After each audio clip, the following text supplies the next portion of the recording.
orang itu cara berpikir nuruti nafsu, itu yang bahaya. Makanya Quran kritik ara'aita man ittakhadha ilahahu hawa. Orang yang cara berpikir itu nuruti hawa nafsu. Kalau zaman Nabi, zaman sahabat, zaman ulama, itu enggak seperti itu. Sehingga cara berpikir itu mudah. Makanya kata Nabi, absyiru ya ma'syaral muslimin, kata. Kamu harus senang ya ma'syaral muslimin. Allah sekarang buka pintu langit yang sebelumnya enggak pernah dibuka. Dan Allah yubahi bikum malaikatah. Dan Allah membanggakan kamu kepada para malaikat. Kenapa? Umatnya Muhammad, umatnya Rasulullah Muhammad SAW, itu kalau sampean kepengen mati setiap saat itu baik, itu resepnya gampang kata Nabi. Addu faridotan wantadzoru ukhra. Jadi Allah memberitahu, ya Muhammad, umatmu ini luar biasa. Jadi misalnya tadi kita sholat subuh, ditanya, Bahak kamu sekarang ngapain? Nunggu sholat duhur ya. Setelah sholat duhur ditanya lagi nunggu apa asar. Sehingga faman kanat hijratuhu ila wa rasulih fa hijratuhu ila wahi. Jadi kalau ya sudah ini tak ijazahkan. Kalau setelah sholat subuh nunggu apa? Duhur. Setelah duhur nunggu. Sehingga ketika kita mati itu statusnya penunggu sholat. Tapi kamu kan enggak miskin. Kenapa? Penunggu kaya. Nah, itu enggak masuk surga itu. Penunggu kemapanan. Berarti kan menunggu sesuatu yang seleranya nafsu. Beda kalau penunggu sholat. Berarti kamu di dunia menunggu ritual ibadah. Maka di antara ijazahnya Nabi apa? Addu faridotan wantadzoru ukhra. Melakukan satu fardu. Kemudian kita menunggu tugas berikutnya. Jadi niati saja setelah subuh nunggu apa? Duhur. Setelah duhur, meskipun kita di perapatan. Apa? Nunggu asar. Ya. Tapi ya asar betul. Jangan nunggu tok pas asar. Enggak. Jadi sebetulnya umat ini gampang sekali. Jadi di antara kebanggaan Allah, yubahi itu Allah bangga dengan malaikatnya adalah umat ini adalah addu faridotan wantadzoru ukhra. Melakukan satu fardu, kemudian menunggu fardu yang lain. Dari mengkhidmati kampus, ingin mengkhidmati masyarakat. Dari satu masyarakat lokal Semarang menjadi sampai sekarang, sampai Banjarmasin, Unisula mau bikin kampus di sana, terus gitu. Dari satu tugas ke tugas yang lain. Makanya Islam diajarkan setelah satu tugas selesai, faida faruhtafan so. Jadi sehingga hidup kita itu dinamis. Dari satu kebaikan menunggu kebaikan lain, dari satu kebaikan menunggu. Sehingga hidup kita ngapain? Nunggu satu kebaikan. Ini sudah masuk faman kanat hijratuhu ila wa rasulih, fa hijratuhu ila wahi wa rasulih. Sehingga bayangkan kalau kita direkam Allah, Gusti kula ampun mati nak dereng sugih. Wis melarat puluhan tahun. Sakit, nunggu sesuatu sing sifatnya nafsu, kok pengen sugih. Sugih tok aja cukup. Tahu buruh wong sing tahu ngenyek ndekne lho, itu kan urung-urung wis dendam. Saya belum mau mati sebelum kaya dan buruhkan orang yang pernah melecehkan saya. Wis ngono akhirnya mati urung sugih. Berarti wis fakir matine hasud. Mau itu ngenes dunia akhirat kan kira-kira seperti itu. Kamu santai aja kalau fakir berarti meringankan hisab karena ada banyak harta. Yang mau dihisab papanya, enggak punya apa-apa. Jadi saya mohon sekali ya, Islam itu mengawal kebahagiaan.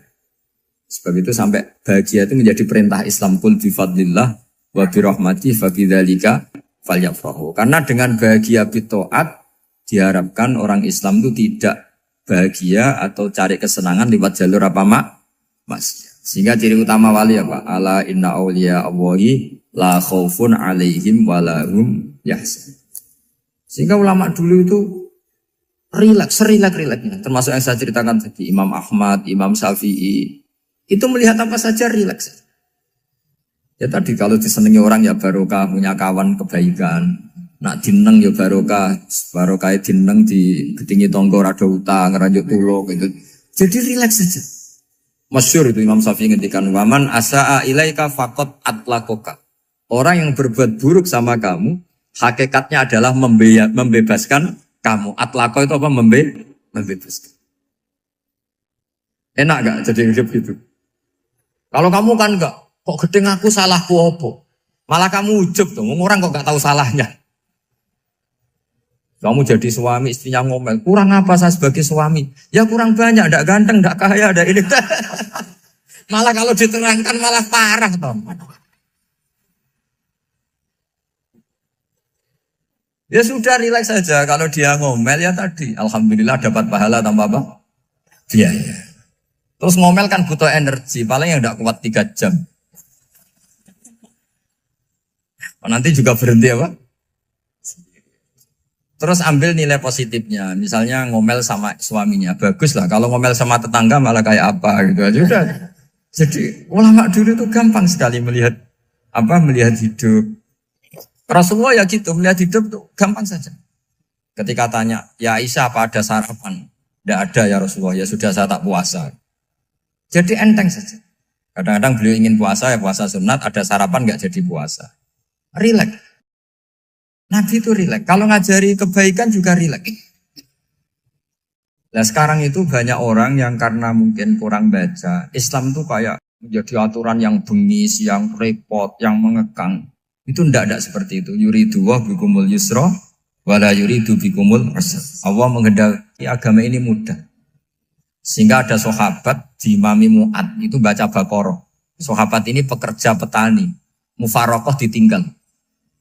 Ketika Mu'ad lapor, ya Rasulullah ini ada orang munafik, tengah-tengah sholat mufarokoh saya ditinggal. Yang disalahin itu tidak yang ninggal tapi Mu'ad. Afattanun anta ya Mu'ad, kami itu tukang fitnah. Masa ngimami petani pakai surat Baqarah? Jadi yang disalahkan ini imamnya. Kalau kamu jadi imam, sholatnya ya yang cepat. Makanya terus banyak orang kecepatan karena tadi. Jadi Nabi itu enteng sekali. Jadi apa ya? Nabi itu beda dengan yang kita bayangkan beda.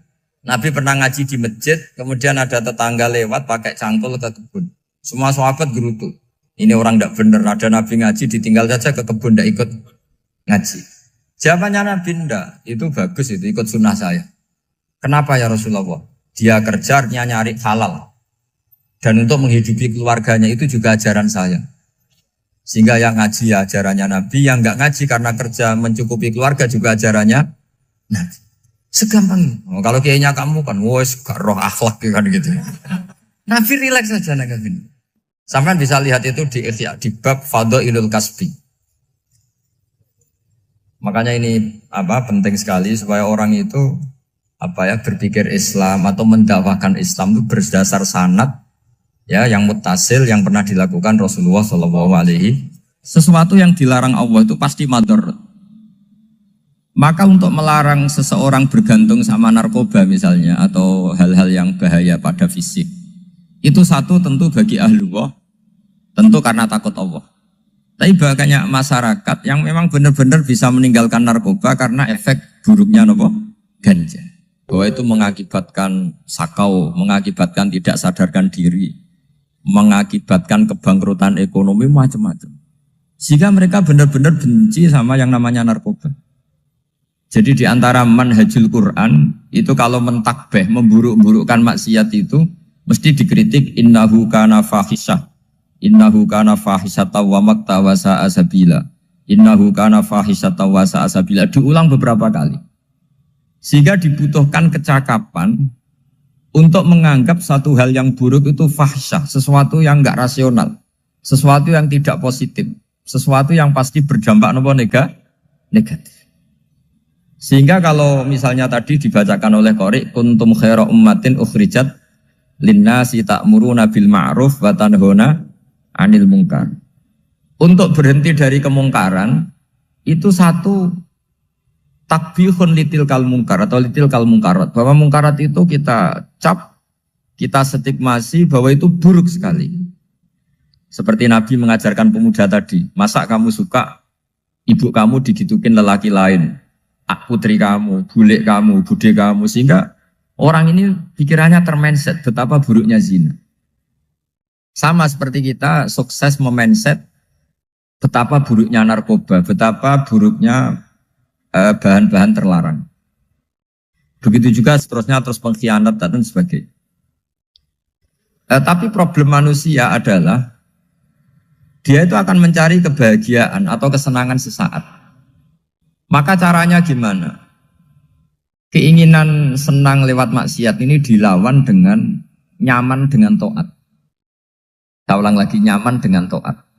Sehingga ulama dulu punya kalimatul munajat, artinya kalimat hubungan pribadi sama Allah yang menjadikan orang itu nyaman. Dan ini yang diajarkan kitab-kitab tasawuf. Kitab tasawuf itu sukses mengajarkan melihat alam raya ini semuanya nyaman, termasuk yang mengecewakan.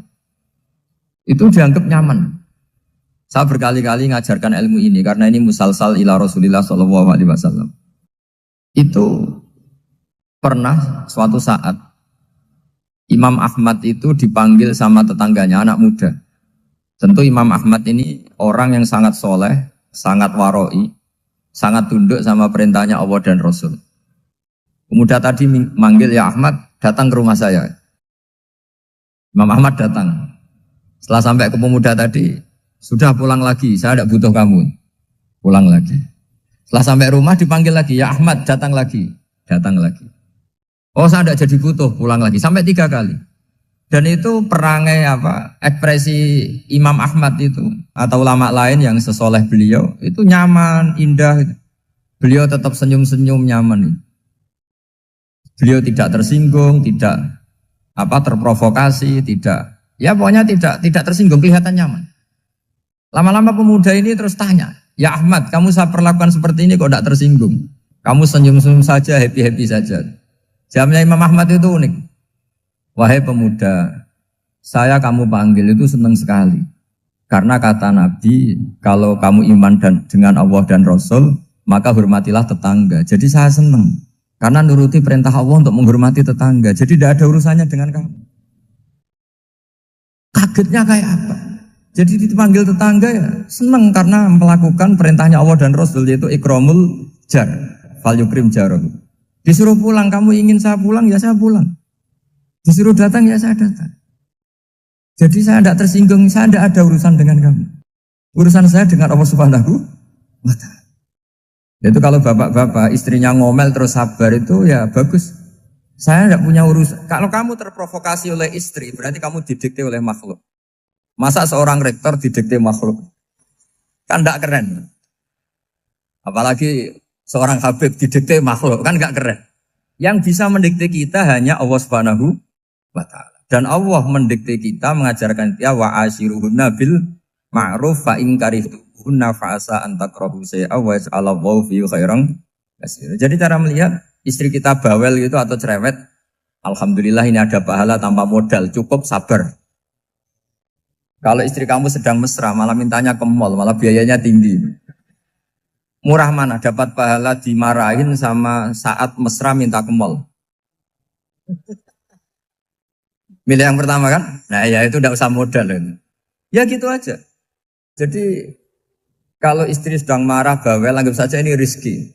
Dapat pahala tanpa apa? Biaya. Nah, kalau pas rukun malah nantang ke mall, biayanya malah tinggi. Jadi ulama dulu itu melihat dunia itu happy. Pernah Imam Syafi'i dikasih tahu, orang yang tadi nyium tangan kamu ya, itu di rumah menghujat Anda. Jadi dia sopan hanya di depan Anda, kalau di luar menghujat Anda. Jawabnya Imam Syafi'i lucu. Ya baguslah.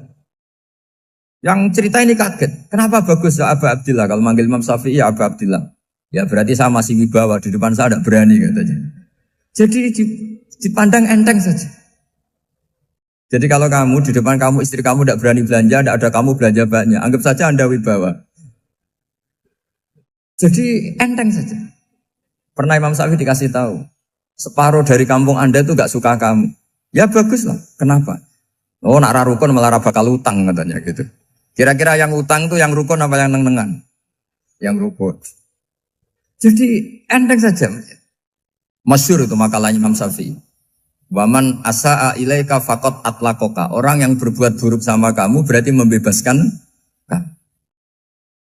Kalau saya sedang nenengan sama Habib Hasan Toha Putra, beliau naik Alphard gak nawarin saya sah karena baru nenengan.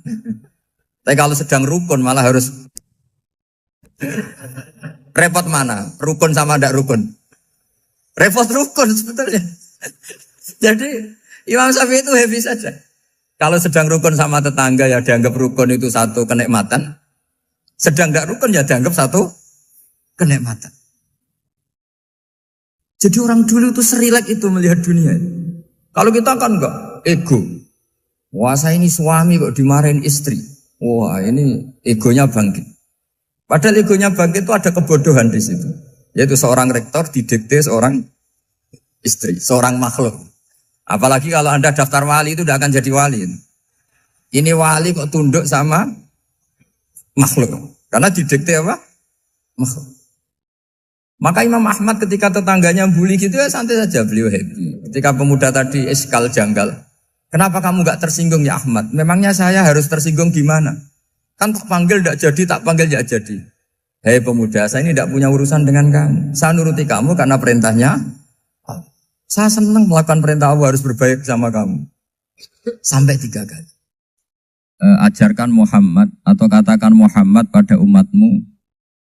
Sebaiknya atau seharusnya mereka hanya gembira dengan melihat fadlnya Allah dan rahmatnya Allah. Ini harus kita pahami mulai dari konstruksi yang paling pokok, yaitu akidah. 2 ahwal. Ahwal itu 1 perilaku sosial. 3 mutammimat, sesuatu yang tidak pokok, tapi kita butuhkan dalam mengawal hidup ini. Saya beri contoh, itu sampai maksiat, itu karena cari kesenangan. Misalnya baru penat itu, ingin seneng, ada orang yang macam-macam lah, ingin melihat maksiat, apa itu pornografi, apa nyabu, apa macam-macam. Itu sebetulnya agama punya konsep yang luar biasa, yaitu seharusnya seseorang itu gembira. Gembira dengan ketaatan. Lalu pertanyaannya caranya gembira gimana? Gembira itu mudah. Jadi misalnya kamu sujud sama Allah Subhanahu wa taala. Terus cara berpikir begini. Ini sekaligus ijazah. Cara berpikir begini. Ya Allah, ini kata Sayyidina Ali, kafani izzan an akuna laka abdan wa kafani fakhron an takuna li rabban. Ya Allah, betapa sialnya saya andaikan saya jadi budak dari makhluk yang sama. Misalnya sampean itu seorang kiai atau rektor atau doktor atau orang terpelajar, kemudian kamu jadi budak atau hamba dari makhluk yang setara. Betapa hinanya saya. Maka kata Sayyidina Ali, ya Allah saya ini cukup bahagia, cukup bangga karena jadi budak, jadi hamba dari zat yang super atau yang maha super. Jadi kok Allah Subhanahu wa ta'ala. Sehingga ada kebahagiaan yang luar biasa karena menjadi hambanya Allah Subhanahu wa ta'ala. Setelah bangga dengan jadi hambanya Allah, maka kita akan malu.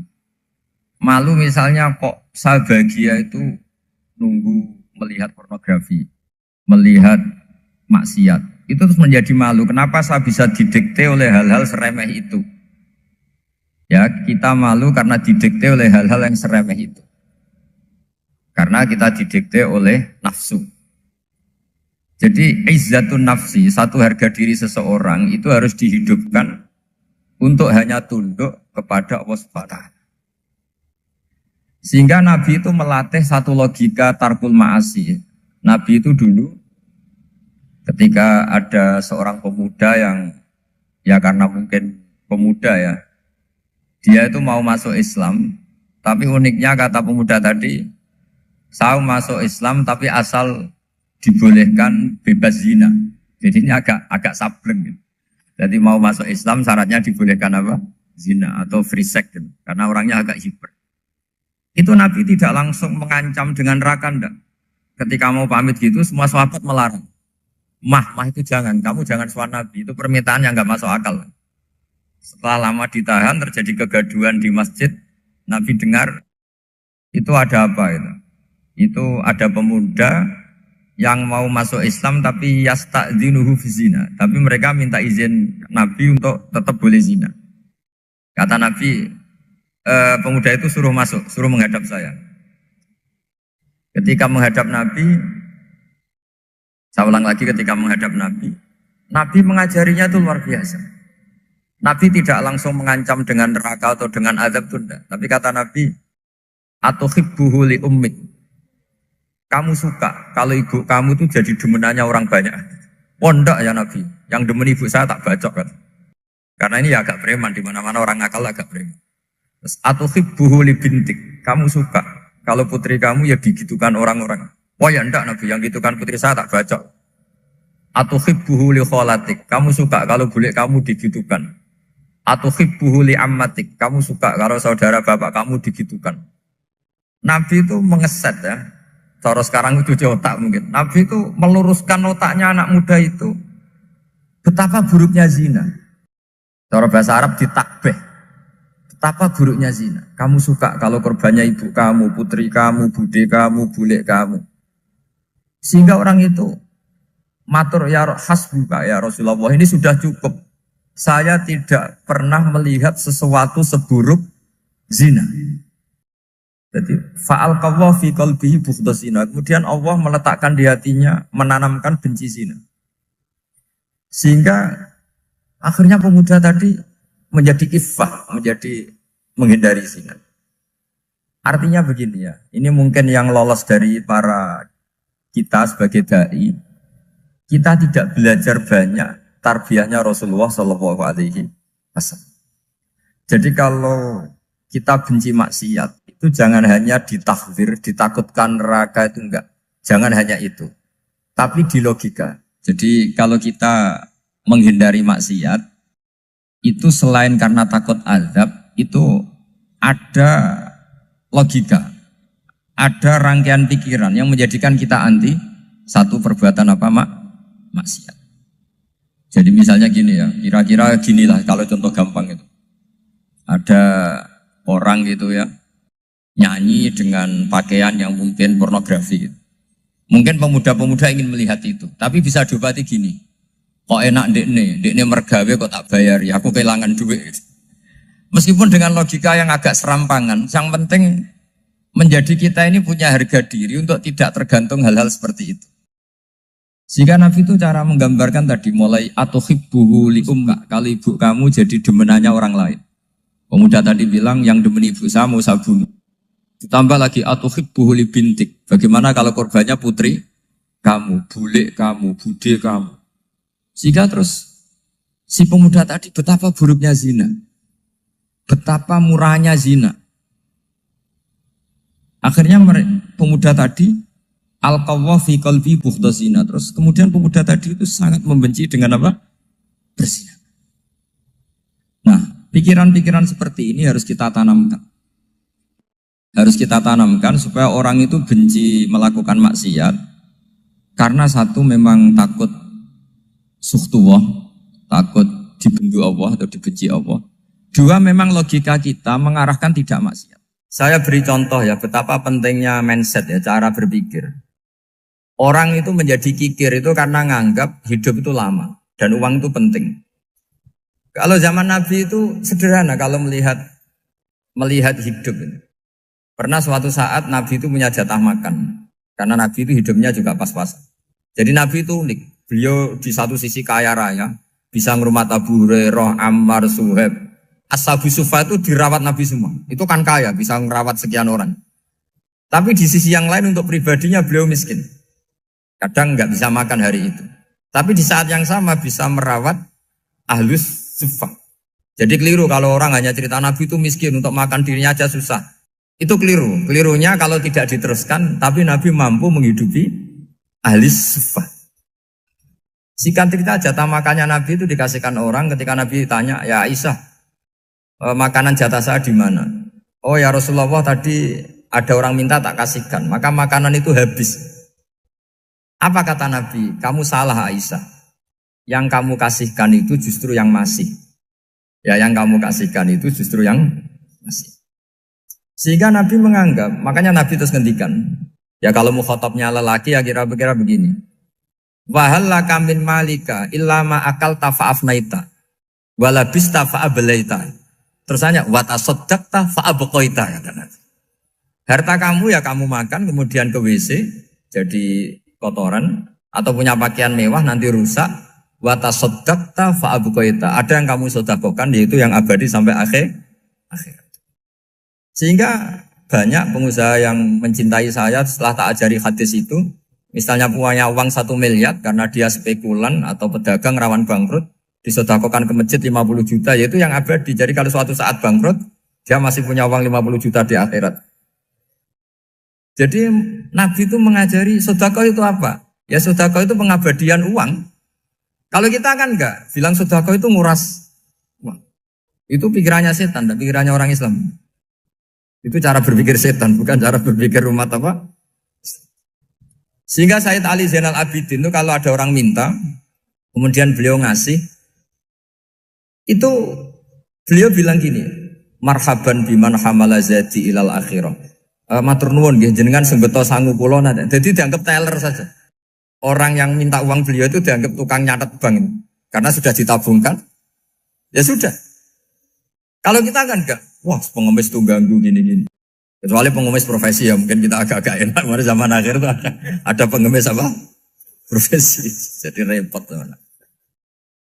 Terus tak beri contoh lagi kebahagiaan ketika kita milih Islam moderat. Islam kita diajarkan guru-guru kita, utamanya oleh guru kita Mbah Maimun. Saya juga sering ketemu beberapa ulama dunia, termasuk Habib Umar. Saya juga ikut sowan ke sini pas beliau sama Habib ini Hasan Toha Putra di sini sama orang-orang moderat. Itu cara berpikir juga luar biasa indah. Beliau pernah cerita ya, beberapa ulama lah, banyak yang cerita itu. Saya pernah diceritani seorang alim ketika ada orang ekstremis itu mau ngebom di tempat maksiat. Kebetulan yang maksiat itu kebanyakan ya orang Islam. Karena di negara yang mayoritas Islam. Ditanya sama Syekh Sa'rawi. Syekh Sa'rawi itu mufassir top di mana? Mesir. Ini mau tak habisin karena mereka orang Islam kok maksiat terus. Terus ditanya sama Imam Sa'rawi. Laumatu ala khini ma'asihim aina masiruhum. Kalau mereka mati dalam keadaan maksiat, mereka kemana? Ya ilanar, mereka pasti masuk neraka. Terus ditanya sama Imam Sa'rawi. Wahal masiruhum ilanar muradun nabi amlan. Punya umat maksiat kemudian mati masuk neraka, itu yang diinginkan Nabi apa enggak? Ya tidak aja. Ya sudah, enggak usah dibom, ditunggu tobatnya kata. Karena kalau mati dalam keadaan itu ke neraka dan itu tidak yang diinginkan Rasulullah Sallallahu Alaihi Wasallam. Terus ekstremis ini menjadi tobat, tidak berpikir ekstremis Mas. Jadi orang itu harus berpikir mindset yang baik. Meskipun kadang berpikir baik itu ya agak-agak kacau. Ada seorang wali majdub itu kalau berdoa agak kacau, tapi nggak bisa dibantah. Masyhur itu doa itu. Ini sekaligus ijazah, tapi kalau sebelum wali nggak boleh. Itu datang ke makamnya Rasulullah SAW. Terus doanya itu begini. Ya Allah, sekarang terserah engkau. Ya Allah, sekarang terserah engkau. Jika saya kamu jadikan orang soleh, jika saya engkau jadikan orang soleh, maka surra habibuk, maka kekasihmu ini senang. Yang susah musuhmu yaitu setan. Tapi kalau engkau menjadikan saya orang fasik, maka yang susah kekasihmu, yang senang musuhmu. Jadi kan punya dua pilihan itu. Wah itu kan doa tapi kayak teror itu. Ya jadi berdoa di Raudhah. Wah itu pasti mandi itu karena agak-agak maksa Tuhan itu. Ya Allah, engkau punya dua pilihan. Jika saya jadi orang soleh, maka kekasihmu ini senang. Musuhmu yang susah yaitu setan. Tapi jika saya jadi orang fasik, maka musuhmu yang senang, kekasihmu yang susah. Mohon terserah jenengan, mau menyenangkan kekasihmu, apa menyenangkan musuhmu gitu. Kira-kira gimana? Kalau tertarik boleh doa itu dipraktekkan. Tapi kayaknya kalau copy paste itu gak keren, apa? Jadi dulu orang itu muamalah sama Allah dan Rasul itu rileks. Rileks itu nyaman karena ya tadi qul bi fadlillah wa bi rahmati fa bidzalika falyafrah. Sehingga Imam Izzuddin bin Abdissalam itu ngendikan innalladzina yarmunal muhsanatil ghafilat. Di antara kebaikannya ibu-ibu atau mbak-mbak ini harus berstatus ghafilat. Perempuan-perempuan pelupa. Ghafilat itu pelupa. Pelupa dari kenikmatan maksiat sehingga mereka dengan taat. Misalnya ada ibu-ibu atau mbak-mbak atau juga bapak-bapak tahajud, kemudian nyaman dengan tahajud itu. Kira-kira terbersit enggak ingin maksiat? Enggak kan, karena sudah nyaman dengan tahajud, dengan taat. Maka dibutuhkan kenyamanan dalam beribadah. Sebab itu ala bidzikrillahi tatmainnul qulub. Makanya saya termasuk kiai yang setiap ngaji itu happy, seneng. Karena ini untuk kampanye, seneng dengan ngaji, dengan taat itu sudah luar biasa. Kayak apa kalau mereka senengnya kalau nunggu melakukan maksiat. Jadi termasuk bentuk perlawanan kita terhadap maksiat adalah usahakan kamu tuh bahagia, senang dengan taat. Istiqnas billah, mu'anasah billah, farah billah, itmi'nan tumaknina billah. Sehingga ini mencukupkan kita tidak berkebutuhan maksiat. Meskipun kita ya manusia, pasti suatu saat atau sudah pernah maksiat. Serasa diceritakan lah, ini gue mesti gitu. Lah orang-orang dulu itu orang yang sukses mengelola bahagia ma'allah wa billah walillah. Jika wali-wali dulu itu jadi wali itu tidak mesti karena ibadahnya banyak, itu enggak. Mereka orang yang ibadahnya itu biasa. Biasa-biasa sekali. Ulama-ulama dulu ibadahnya biasa sekali. Tapi qulubuhum ma'allah, hatinya itu ma'allah. Itu ada seorang wali itu jadi wali, Umar bin Abdul Aziz yang dikenal khamisul khulafa. Khamisul khulafa. Di luar khulafa ar-rasyidin 4, di antara yang soleh adalah siapa? Umar bin Abdul Aziz. Itu ketika mau meninggal, itu senangnya bukan main. Itu semuanya nangis, beliau senang. Terus tanya, kenapa kamu senang? Memangnya saya kalau mati itu kemana aja? Ila khairi madhubin ilah, ke zat terbaik. Dibang urip mbek kowe bulet atau mbek arhamur rahimin gitu. Yaitu Allah Subhanahu. Jalaluddin Ar-Rumi ketika mau meninggal itu muridnya nangis semua, beliau marah. Kamu harusnya pesta karena saya mau ketemu kekasih saya, malah kamu tangisi, goblok sekali kamu katanya. Jadi orang-orang dulu itu luar biasa. Karena tadi mereka tidak ingin ketemu Allah itu dianggap problem. Harus sesuatu yang membahagiakan. Makanya wali-wali itu kalau berdoa begini. Wa khairu ayyami yauman alqa kafih, dan jadikan hari terbaikku adalah hari ketika saya ketemu engkau ya. Pernah dengar doa itu? Wa khairu ayyami yauman alqa kafih, dan hari terbaikku adalah hari saat ketemu engkau. Aman kan enggak? Sampai mati ku wedi. Saya tidak tahu wedi dosa apa wedi Israel apa wedi malaikat siapa? Mungkar Nakir. Sebenarnya tidak perlu seperti itu. Karena cara pandang Nabi itu ini bisa dipraktekkan. Kalau kamu orang baik, mati artinya apa? Ya baik. Karena husnul khotimah. Kalau kamu orang yang buruk, itu kata Nabi, anggap saja mati itu akhir dari keburukan kamu. Nah, aku urip terus, malah maksiat terus. Maka Nabi itu kalau ngajari kita berdoa gini, Allahumma maj'alil hayata ziyadatan li fi kulli khairin wal mauta rohatan li min kulli syarri. Ya Allah, kalau saya hidup, ya anggap saja ziyadah fi kulli khairin, berpotensi nambahi kebaikan. Kalau saya mati, anggap saja ini akhir dari segala keburukan. Maka saya berkali-kali, banyak tradisi ulama-ulama NU, ulama-ulama pesantren, ya ada hanya NU, pokoknya ulama-ulama alim. Itu kalau ada orang mati, orang nakal gitu mati, ini saya gitu. Itu hadirin mesti gak terima. Wapi enang itu wong wakal. Tapi dipaksa sama kiainya, saya gitu. Lama-lama dipaksa. Saya gitu. Padahal ning atine kiai wis ra iso maksiat meneh wis saya gitu. Karena dengan mati berarti saya sudah tidak bisa maksiat lagi. Jadi Nabi melihat hidup dan mati itu segampang itu. Kalau al-hayata ziyadatan li fi kulli khairin wal mauta rohatan li min kulli syarr. Coba kita ke depan itu kan ada potensi zina, potensi korupsi, potensi maksiat. Yang bisa menghentikan potensi itu apa coba? Mati ya, udah pinter dia. Sudah maju berarti. Berani mati? Berani. Tapi jangan di sini ngel-ngelo panitia. Artinya yang selama ini kita risau dengan kematian, dengan apa? Nabi ngajari kita tadi. Allahumma maj'alil hayata ziyadatan li fi kulli khairin wal mauta rohatan li min kulli syarr. Ya Allah, jadikan hidup ini sebagai bekal menambah kebaikan, dan suatu saat kalau saya mati, semoga itu akhir dari segala keburukan.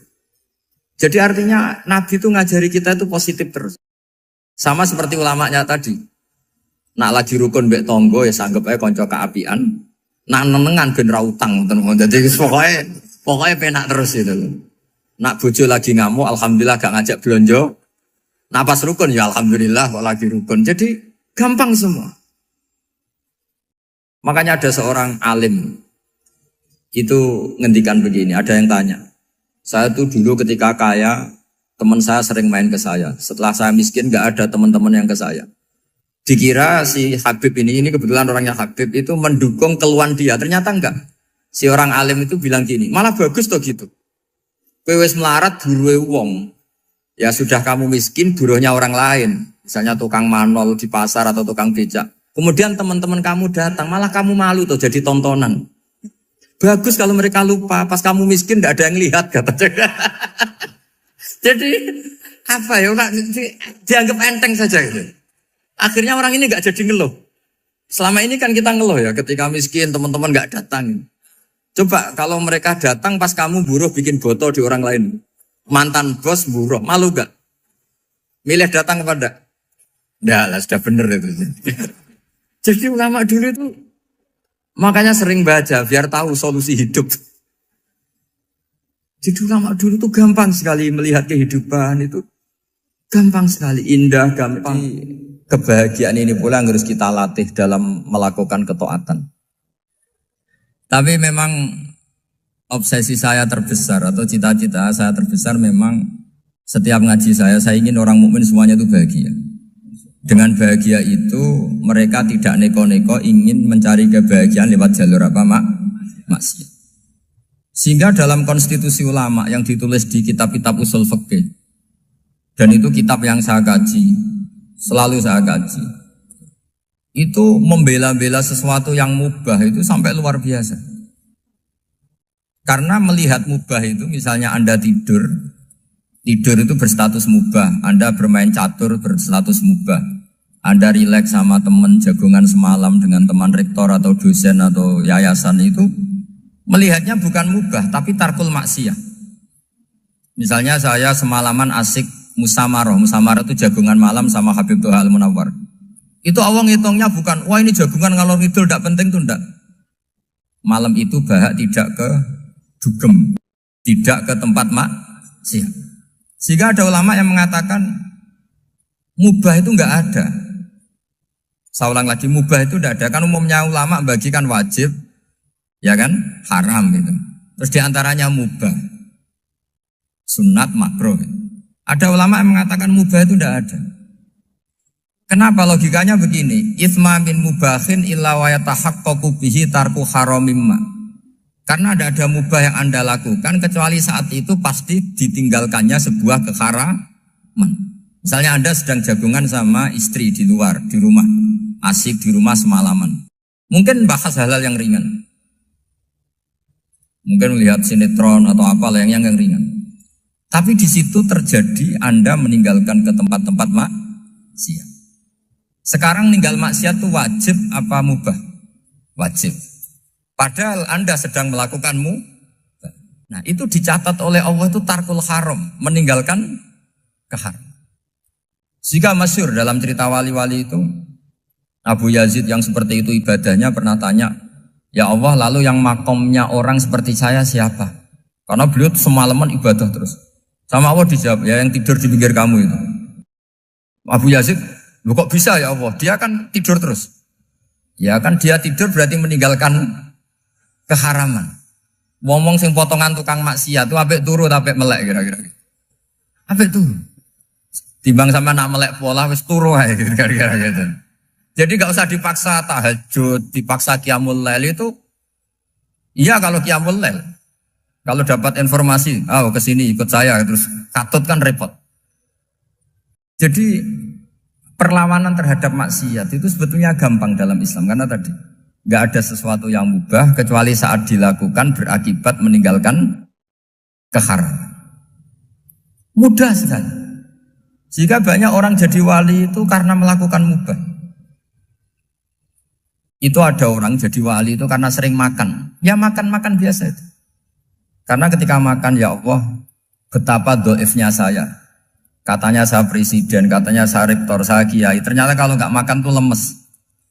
Apa hebatnya makhluk yang bergantung makhluk yang lain, yaitu makanan. Nah karena seperti itu terus dia al-laja'illallah, terus dia sungkeman ning Allah. Betapa lemahnya saya. Sebab itu ketika Quran mengkritik dan dengan tanda kutip kemungkinan Tuhannya Isa bin Maryam, itu ngeritiknya sederhana Quran itu.